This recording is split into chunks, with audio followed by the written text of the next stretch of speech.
Welcome to Agenda Edina, a program summarizing the actions taken at City Hall that affect you most. I'm your host, Dorothea Marty.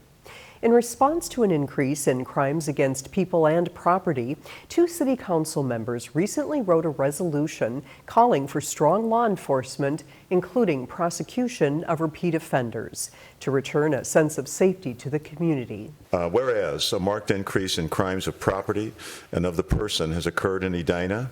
Council members Ron Anderson and James Pierce authored the resolution to show their support for the Edina Police Department. It calls for prosecution of repeat offenders and ensures enforcement is not discriminatory or lead to racial profiling.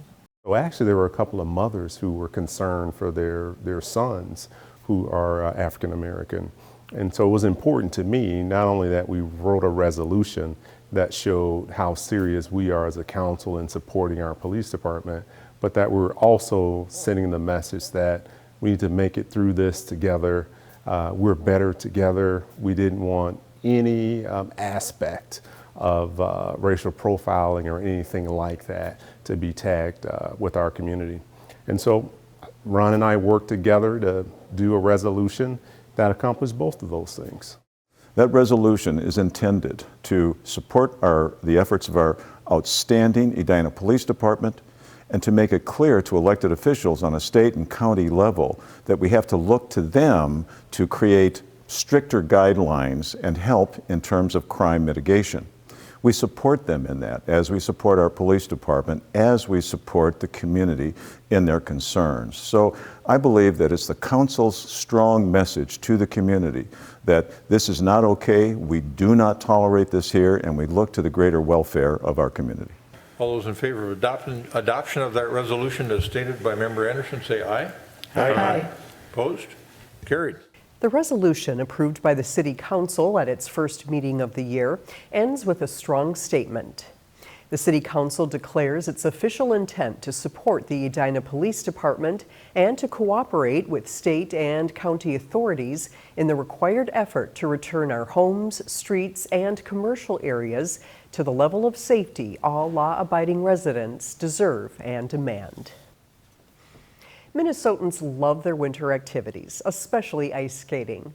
Here in Edina, you can lace up your skates at one of a dozen neighborhood parks or explore 10 acres of ice at Centennial Lakes Park.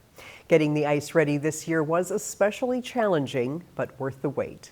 Edina TV shows us how city staff are able to maintain great outdoor ice every winter. A mid-December snowfall is packed down at Arden Park, ahead of temperatures forecasted to reach close to 50 degrees. Kind of try to compact it, and the harder it is, the less it's going to melt on you, hopefully. This is part of the challenge park maintenance staff accept every year. Work with what nature gives you and make the best ice possible.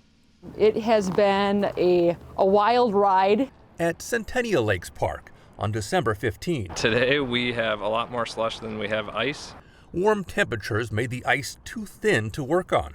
We couldn't remove the snow safely, so it takes longer then because the snow insulates the ice, and then we have to wait more days for the ice to freeze deeper in order to actually get onto the ice. The cold temperatures eventually returned. 6 3/4. Thick enough for equipment like this plow to remove the insulating snow. Guys, you ready to go? Water sprayed over the top helps to smooth out the imperfections. So we try to make it as flat and as glassy as possible. The ice at Centennial Lakes Park opened to the community on December 28. And for around 8 weeks, some of us will rediscover our dormant skating skills. I was really happy to get some good weather for today so we could come skating. Most of us, however, will rediscover gravity. Or maybe spontaneously put a yoga pose to use. And the next generation of ice skaters will take small but determined steps toward learning a new skill. Yay, you did it! Good job! We are excited to welcome people out. January tends to be extremely busy. We have some different events happening throughout the month. Let's enjoy these couple months of winter that we have and come out and play. I'm Dan Carpenter, Pick your foot up. There you go. You got it. For Edina TV. Yay! You did it! Ice skating is free at all outdoor rinks with your own ice skates. To check the skating status and hours at Centennial Lakes Park, visit centenniallakespark.com. Braemar Arena was a stop in the NHL Black Hockey History Tour. The mobile museum was on display outside the arena December 31st and January 1st.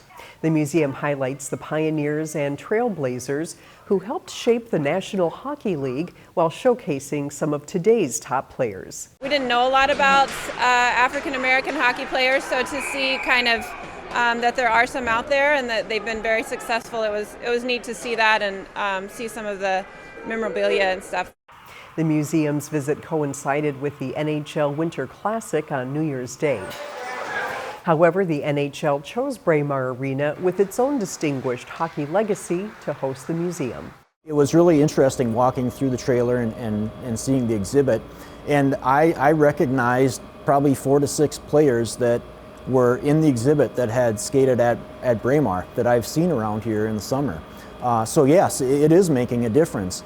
And when I look at our Saturday and Sunday skate school classes, how much diversity there is, and all those young people coming up that are either going to be playing hockey or figure skating or just enjoying their neighborhood parks, it's outstanding.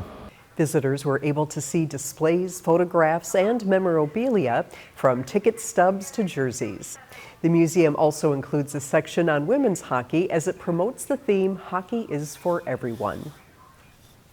The city of Edina continues to closely monitor the spread of the novel coronavirus and related variants in an effort to keep those who live and work here up to date about COVID-19. Please visit edinamn.gov/coronavirus for the latest updates or sign up to receive City Extra emails or text messages. Thanks for watching this episode of Agenda Edina. I'm your host, Dorothea Marty.